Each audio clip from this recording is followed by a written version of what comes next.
إحدى أكبر القبائل الأمازيغية في الصحراء الكبرى، يسكنون في جنوب الجزائر وأزواد شمال مالي، وكذلك شمال النيجر وجنوب غرب ليبيا وشمال بوركينا فاسو.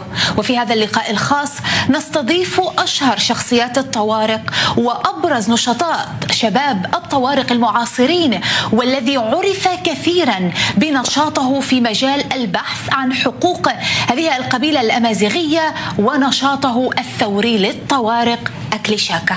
وهل أنتم على تواصل في جميع البلدان؟ هل هناك تواصل بين الشعوب بين البلدان؟ أما في ليبيا أو الجزائر على دولة خاصة بالطوارق، ولكن في نفس الوقت لابد لهذه الدول أن تحترم هذه العادات وهذا التواصل، بحكم نحن كما أسلفت نحن أسرة صغيرة وجدت نفسها يعني مقسمة بين مجموعة من الدول. نعم، قبل أن نخوض أكثر في مطالبكم ونتوسع في هذا الأمر، لتفسر لنا أو لتحدثنا أكثر عن من هو أكليشاكا وكيف بالفعل بدأت كل هذا النشاط بالنسبة لشعبك للطوارق. والله في حقيقة الأمر أنا كأي شاب آخر يعني أنا ولدت في ظروف صعبة جدا في الصحراء الكبرى، وعندما كبرت في هذه الظروف وكل يعني حتى لم تسنح لي الفرصة يعني للدراسة في السنوات المبكرة، فقررت يعني كان لدي هذا الهاجس وهذا الوسواس وهذا السؤال الوجودي: لماذا هذه الدول؟ لماذا نحن وجدنا أنفسنا في هذه الحالة؟ نحن أصحاب هذه الأرض الأصليون، وهذه الأرض هي أغنى أراضي في هذه الدول. عندما نتكلم عن ليبيا، جنوب ليبيا اليوم يحتوي على أكبر مخزون وأكبر حقول نفطية في ليبيا، ولكن شعبنا هناك يعاني من التهميش ومن الفقر. ونفس الشيء في جنوب الجزائر. جنوب الجزائر يحتوي على أغنى منطقة في أفريقيا، وكذلك في شمال مالي أو أزواد. يعني وجدت في هذه الظروف الصعبة جدا يعني بدأت أتساءل: لابد أن تصل رسالتنا للعالم، لأن مشكلتنا الأساسية هي أننا لم نتواصل بأحد. يعني أغلب الذين يأتون إلى مناطقنا هم أجانب يكتبون ما يحلو لهم ويصورون، ثم يذهبون عندما يرجعون إلى بلدانهم يقومون بمونتاج الذي يعجبهم ويتناسب مع تطلعاتهم وأجندتهم السياسية. فبذلك طلبت من المسؤولين في الجزائر أن أزور الجزائر أكثر من مرة. حاولوا طبعا شراء ذمتي، ولكنني رفضت باعتبار أنني على علم وعلى دراية كاملة أن حتى الذين سبقوني لزيارة الجزائر لم يتحصلوا على شيء، بل كل ما هنالك يتم تصويرك ومن ثم يقولون لك أن هذا الشخصية أصبحت الآن شخصية تابعة لنا، ولا يحدث شيء في نهاية الأمر. لكن هذا هو الظرف الرئيسي، حتى أنني كتبت كتاب على هذه القناة وهي مصل الحقيقة، نعم مصل الحقيقة. ولكن هنا عندما يتعلق الأمر بمالي، نعم. طبعا هناك دولة، هناك مطالب قديمة جدا، يعني ليست مطالب اليوم. يعني الطوارق في إقليم أزواد سنة 1800 أزواد نتحدث عن شمال مالي. نعم، نتحدث الآن عن شمال مالي، نتحدث عن منطقة أزواد تحديدا. يعني الطوارق والعرب في هذه المنطقة مطالبهم منذ أن خرج الاستعمار، هناك أكثر من 350 شخصية من هذا الأقليم طالبت ديغول بأنها لا يتم انضمامها ولصقهم بجسم غريب سمونه آنذاك جسم غريب وهو المالي. ويعنون بالجسم الغريب هنا يعني أنت تعرفين أن حدود هذه المنطقة هو امتداد للقبائل الأفريقية، وتحديدا القبائل البمبارة والقبائل الأخرى. 2012 طبعا الطوارق أعلنوا استقلال هذا الأقليم، ولكن للأسف هذا الاستقلال أو هذا الإعلان وجه برفض. لماذا وجه في رفض؟ سوف آتيك بالجواب. طبعا أول من الرافضين هم الجزائر، وكالعادة يعني الطوارق متعودين، حتى أن الكثير من الطوارق اليوم قاداتهم وغيرهم مقتنعين تماما أن المشكلة الأساسية ليست مع مالي في حقيقة الأمر، ولكن المشكلة مع الجزائر. لماذا الجزائر؟ الجزائر تحاول أن توهم المجتمع الدولي وغيرها أن هذا يعتبر إذا تم فصل هذا الأقليم عن مالي ربما الطوارق في الجهة الأخرى من الجنوب الجزائري يطالبون بنفس المطالب، فهي توهم العالم بهذا الشيء، بالرغم كما قلت يعني بالرغم من كل الثورات التي قامت في هذا الإقليم وفي المنطقة. طوارق الجزائر وطوارق ليبيا في حياتهم لم يرفعوا حتى ولم يرموا النظام الجزائري بحجرة، فما بالك ولكن هناك من يتساءل أستاذ أكلي لتفسر أيضا للمشاهد. تفضل أكمل لك فقط هذه الجملة.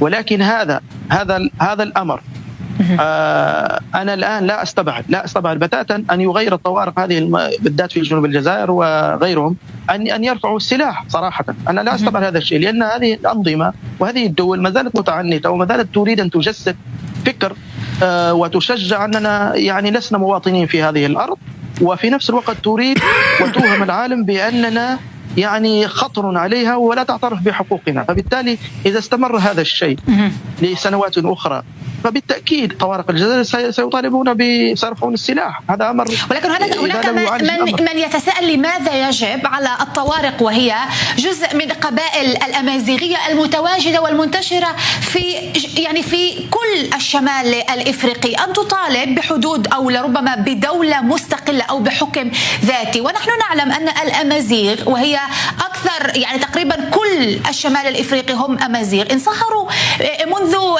منذ قدم في هذه الدول. لماذا تحديدا الطوارق يجب أن يطالبوا بهذا المطلب؟ مرة أخرى طوارق في مالي والنيجر فقط من قاموا بثورات وهم من طالبوا بدولة. لماذا مرة أخرى قلت السبب الرئيسي أن لا شيء يجمع طوارق هذه المنطقة بشعوب المنطقة الأخرى. ولكن أتحدث أيضا عن جنوب الجزائر. نعم لا تحديد أنا تنبؤات المستقبل هذا، لكن لم يحصل في الماضي أن الطوارق الجزائر وفي ليبيا أن قاموا بثورة أو طالبوا بالانفصال أو بدولة، هذا لم يحصل. ولكن أكرر أن هذا الشيء غير مستبعد إذا استمرت هذه الدول على تعنتها ورفضها لمطالب الطوارق الحقوقية البسيطة جدا الممثلة في التنمية والممثلة في مطالب الثقافية. ولكن هذا الشيء استمر. اليوم شباب تصوري نصف شباب طوارق اليوم في السجون الجزائرية فقط. لماذا؟ لأنهم وجدوا يهربون، لا أسمي هذا التهريب، وجدوا هم يحملون مثلا البنزين من ليبيا ويقومون ببيعه في دول الجوار مثلا النيجر أو في مالي. يعني أنت لم تخلق تنمية مستدامة في هذه المنطقة، ولم تخلق وظائف يمكن للشباب أن يستغنوا عن مثل هذه الأشياء. فبالتالي أصبح أمامه بابين فقط، باب التهريب أو الانضمام للجماعات المتطرفة أو الجماعات التي تقوم بتهريب البشر. وهذه سياسة مدروسة، لأن للأسف هذه الدول تسعى حتى هذه اللحظة لخلق زعزعة في هذه المنطقة، وأن تصدق للعالم أن هذه المنطقة غير آمنة، وأن هؤلاء هم في حقيقتهم مهربين وإرهابيين فقط لا غير، ليس لهم حقوق. طب هناك من يتهمكم أو يتهم هذه الشعوب أو تحديدا في جنوب الجزائر أن لربما هناك جهات خارجية تدعم هذه المنطقة من أجل ربما إحداث فوضى في الدول، كيف ترد؟ لا أستبعد بعد هذا اللقاء طبعا بحكم قناة محسوبة على إسرائيل أو أن يقول غدا ويخرج الجميع أنني إسرائيل هي من تدعمني وأن هناك أجندة إسرائيلية في المنطقة. هذا الأمر، هذه اللعبة نحن لم نعد صراحة نصغى إليها ولا منها. عندما نتحدث عن الصحراء الغربية مثلا أو بوليزاريو التي تدعمها الجزائر بكل ضد فقط للتشويش ولضرب المغرب، هذه قضية مدعومة دوليا. ولكن قضيتنا نحن للأسف حتى هذه اللحظة لا يوجد حتى شخص أو دولة تدعم هذه القضية. ربما أنت ستفسر لنا كيف أن زعيم الطوارق في النيجر، أتحدث عن ريسا أغابولا، قاد لربما حملة ضد الانقلابيين في النيجر. هذا أمر محلي. ريسا أغابولا طبعا اسم ريسا أغابولا طبعا هذا أمر محلي في داخل النيجر. حصل انقلاب، هناك من مع هذا الانقلاب وهناك من ضد هذا الانقلاب، فبالتالي من الطبيعي جدا أن يكون هناك داعمين لهذا التوجه، هناك من يكون ضد هذا التوجه. ولكن هذا أمر بالنسبة لنا عندما يقارن بقضية كبيرة مثل قضية التي كما قلت لك منذ خروج فرنسا ونحن نقاتل والطوارئ وقاتلون في هذه المنطقة من أجل الحقوق ومن أجل دولة مستقلة في هذا الإقليم. أنا أؤكد لك أن لا يوجد أي داعم حتى هذه طب أستاذ أكلي ذكرت البوليساريو. دعني فقط بجملة لم يتبقى لي الوقت، تفضل. نعم لأن هذه القضية الآن بحكم التغييرات التي حدثت في العالم وتحدث حاليا لابد إذا لم تستجيب هذه الدول، وطبعا نحن الجزائر هي المستولي التي استولت على هذا الملف منذ التسعينيات أو الثورة بعد الاستقلال أو ما يسمى استقلال مالي في الستينيات، ولكن الجزائر هي المشكل الأساسي لأنها الجزائر لا يمكن أن تكون يعني هي من يمنع وهي من يحارب الطوارق وترسل لهم جماعات إرهابية وإلى آخره، وفي نفس الوقت تقول للعالم نحن يعني موضوع هام وشيق وكبير أيضا جدا، ولكن للأسف لم يتبقى لي الوقت. الأستاذ أكلي شاكا الكاتب والخبير الأمني الاستراتيجي في منطقة الساحل والشمال الإفريقي وأحد أشهر شخصيات الطوارق، شكرا جزيلا على هذا اللقاء. وبهذا أعزائي المشاهدين نصل إلى ختام هذا اللقاء الخاص، أشكركم على حسن المشاهدة وإلى اللقاء. أهلا بكم.